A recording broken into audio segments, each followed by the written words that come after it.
In problem number 5, it says a boat floating several feet away from a dock is pulled toward the dock by a rope wound by a winch at the rate of 20 feet per minute.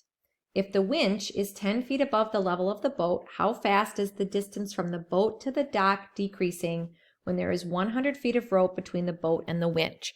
So this is a related rates problem for sure, and it's a problem very similar to one that we've done before in our bookwork. So first, let's start with a picture, right? So we have our boat.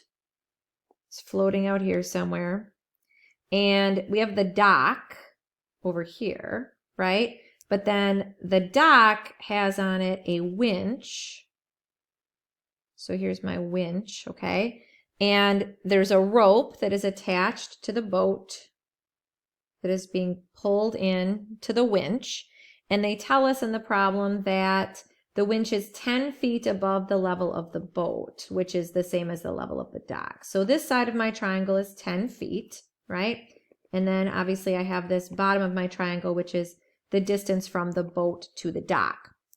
And so some other information, again, I need to label my sides of my triangle. You can call them whatever you'd like. In this case, I will call them A, B, and C. But I want to make very clear that side B of my triangle in this problem is fixed, right? It is always going to be 10 feet, and that is not going to change with respect to time. So when I write my Pythagorean theorem equation, which I know I'm going to use, my equation is going to be a squared plus 10 squared is equal to c squared. Okay, well, what other information do I know here? I know that the boat is being pulled toward the dock by that rope, which is the hypotenuse of my triangle, or the C side of my triangle, at a rate of 20 feet per minute. So I know that dc dt is equal to 20 feet per minute. Now I need to be careful because that side of my triangle, the hypotenuse of my triangle, is getting smaller as the boat is being pulled toward the dock. So I need to make that negative because that side of the triangle is going to be decreasing at that rate. That's one of those things where they don't tell us that in the problem, but we have to understand that, right? And they want us to know how fast is the distance from the boat to the dock decreasing when there is 100 feet of rope between the boat and the winch.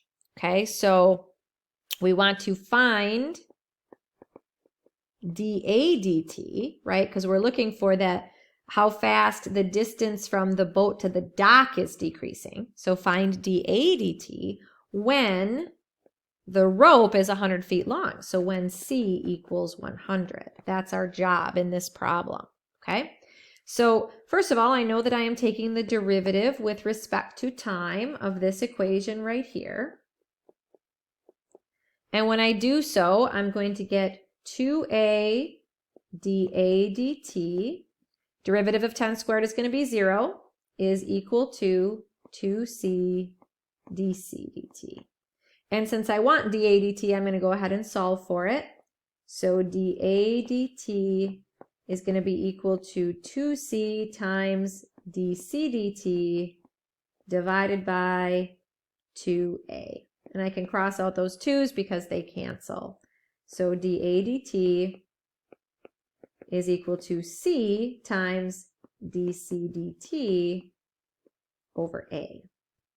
Okay, so now I'm ready to plug things in, and I have a dc dt, that's my negative 20 feet per minute, and c is 100 when I calculate my derivative, but I need to know what a is when c is 100. So remember, whenever we do these types of problems, there's usually always a Pythagorean theorem within a Pythagorean theorem, or a law of cosines within a law of cosines, right? So basically, I need to solve for a when c is 100, knowing that the other leg of my triangle is always 10. So I'm going to quickly do that, and this is going to be the a value at the moment when I'm calculating my derivative. So a squared plus 10 squared equals 100 squared, or a squared is equal to 100 squared minus 10 squared. And you do the math here, and you get that a is equal to the square root of 9,900. And I'm just going to leave it in terms of square root form because it's more accurate to plug into the formula. So now I'm ready to plug my values in. So my dA dt is going to be equal to my C value, which in this case is 100 feet, times my dc dt, which is negative 20 feet per minute, divided by my A value, which is the square root of 9,900. And again, A would be measured in units of feet, right? So my feet here will cancel my feet here, and the units that I should have for my dA dt should be feet per minute. So when I grab my calculator and I do the math, I end up with negative 20.101 feet per minute.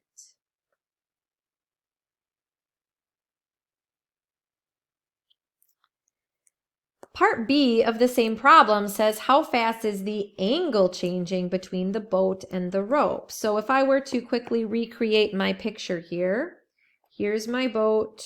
Oh, it's a little bit curvier than it was before. Here's the dock. Here's the winch, right? So here's the rope. And so when we talk about the angle between the boat and the rope, we are talking about this angle right here. That's our theta, okay? And again, nothing's changed. This side still stays 10. That's our constant. And as far as the sides of our triangle are concerned, I'm going to label them the same. So this side is A and this side is C, and B is always 10, so we'll just leave it as 10, right?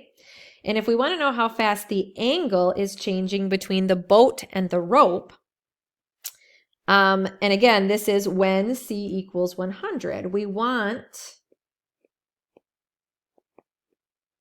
d theta dt when C equals 100, right? And all of the information that we were given in the previous part of the problem is still valid, right? So we still know that dc dt is equal to negative 20 feet per minute,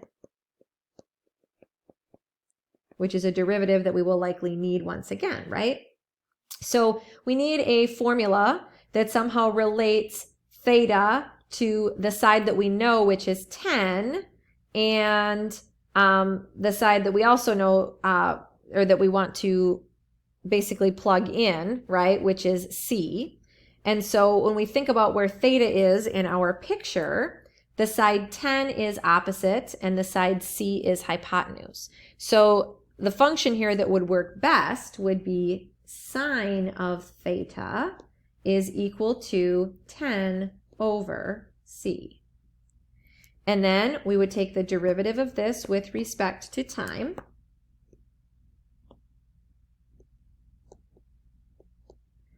So d dt, the derivative of sine is cosine, so we would have cosine theta, try that again. Cosine theta times d theta dt is equal to, and again, I can think of this as 10c to the negative 1. So this is going to become negative 10c to the negative 2, or negative 10 over c squared when I bring that downstairs. And since I want d theta dt, I'm going to solve for d theta dt. So d theta dt is going to be equal to negative 10 divided by c squared times, I'm dividing by cosine theta. Okay, so here is the equation that I need, right? And I'm just going to be plugging in, oops, I'm sorry, I forgot something, shame on me. I forgot my dc dt when I took my derivative here. I apologize for that. I need that dc dt right there when I differentiate the term that has c in it. So that dc dt is in my numerator, right? Not in my denominator. Because again, the derivative of this would be negative 10c times dc dt, negative 10c to the negative 2, which is negative 10 over c squared times dc dt, just to clarify that for you. Sorry about that. Okay, so now I am ready to plug my values in. So my d theta dt is going to be equal to negative 10 times dc dt, which is negative 20 feet per minute,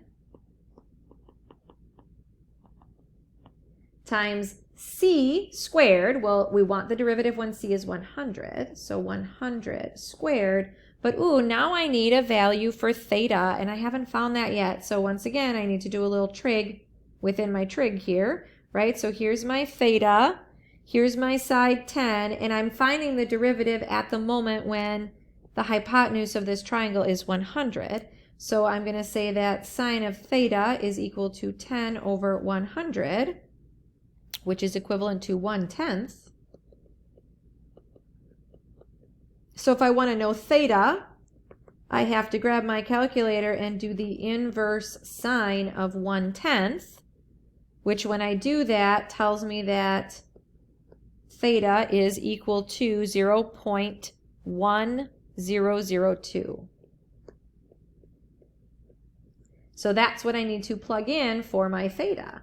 So times cosine of 0.1002.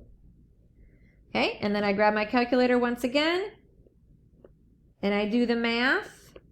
So negative 10 times negative 20, that's going to be positive 200 over, and then on my denominator, I have 100 squared times the cosine of 0.1002.